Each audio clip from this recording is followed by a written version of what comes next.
কর্মসূচিগুলি বাস্তবায়িত করতে হবে। একটা নির্দিষ্ট ওনাদের অনুরোধ করব,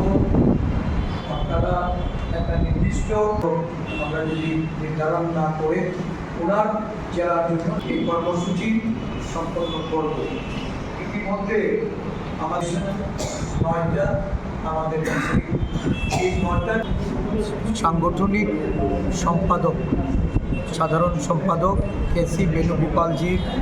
নির্দেশে এই প্রত্যেকটা রাজ্যে এবং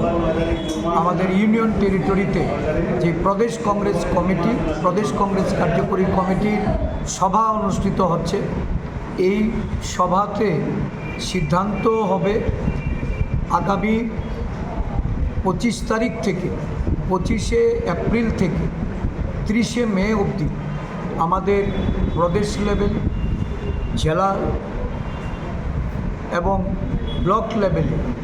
সংবিধান বাঁচাও অভিযান এই কর্মসূচি সংগঠিত করা হবে।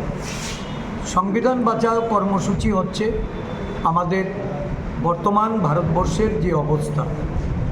বিশেষ করে আমাদের ন্যাশনাল হেরাল্ড এই ষড়যন্ত্র মামলা, যে মামলায় প্রদেশ কংগ্রেসের জাতীয় নেতৃত্বকে কালিমালিপ্ত করার জন্য, দেশের মধ্যে তাদের ভাবমূর্তিকে নষ্ট করে দেওয়ার জন্য বর্তমান সরকার এবং শাসক দল ইডির যে অপব্যবহার, স্বাধীন যে সরকারি এজেন্সিগুলি যারা এই ভারতবর্ষে বিরোধী দলগুলিকে নানাভাবে হেনস্থা করার জন্য, অপবাদ দেওয়ার জন্য, তাদের ভাবমূর্তি নষ্ট করার জন্য সরকারের এজেন্সি রূপে কাজ করে চলেছে। শাসক দলের এজেন্সি রূপে যাদের ভূমিকা পালন করা হচ্ছে তাদের বিরুদ্ধে আমাদের সোচ্চার প্রতিবাদ। বর্তমানে সারা দেশেই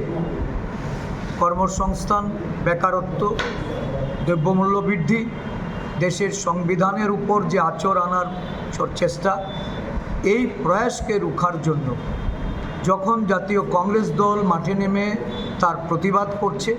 জনগণকে জাগরুক করছে, সারা দেশব্যাপী যখন আন্দোলন সংগঠিত হচ্ছে,